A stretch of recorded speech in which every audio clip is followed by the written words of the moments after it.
So there are a lot of great comments and a lot of great comments and concerns on why I haven't done anything since 1999. As you are learning, this is a slow burn. This is copyrighted material that I don't give everybody everything up front. That way I can hold people accountable when they get in a location. Just like using the Gould Salt Lake City baseline for this venue that's being established for this fake presidential election on October 7th, 2020 in Salt Lake City, Utah, I can maintain the rules of the continuance of the evidence so that the people have a haven for security and safety. And that's why this technology is copyrighted material, not open source technology. If you go open source at this time, you then relieve the liability on those who are perpetrating this fraud upon we the people.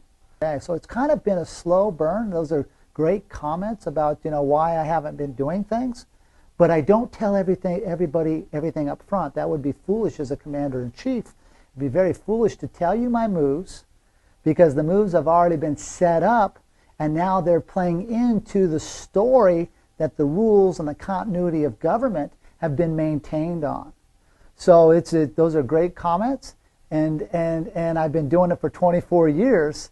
And so it gives me, I own the copyrights on the quantum grammar and the correct communication parsing syntax grammar and the now space, and I am the worldwide authority on that because of the history of being in the courtrooms, the history of conducting the largest military court-martialing on the history of planet Earth, as well as the history of bringing the solutions of the quantum banking system that we the people can now become the manifestors in joining with. But when people fall outside the guidelines that have been set up, they're no longer in the safety net that has been created, and they're trespassing upon copyrighted material. I'm going to continue to roll out and give closure on a need-to-know basis as society needs safety and security. I will then give the necessary closure so that the people don't have to participate with this fakeness and the pantomime going on. Coincidentally enough, I'd like to ask all of you, how do you feel about our breath of our life?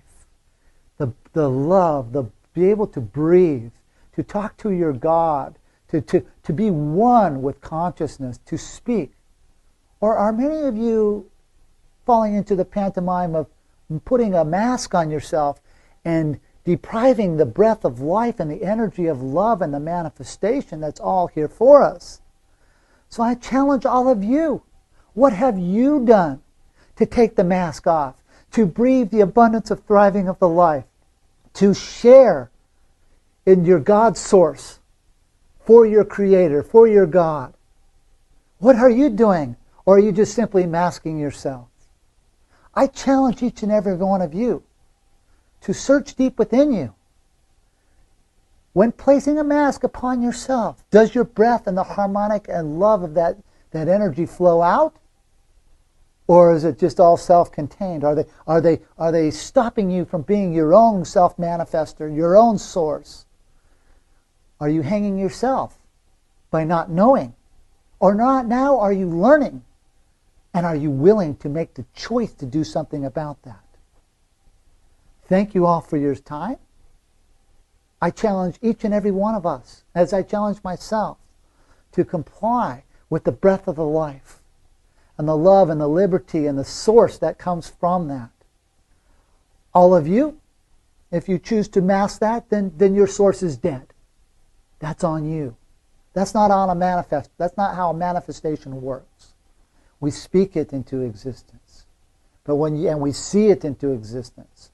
However, when you muzzle that energy, that breath can no longer come out into the manifestation source location to create your worlds. Thank you very much. Blessings to you all.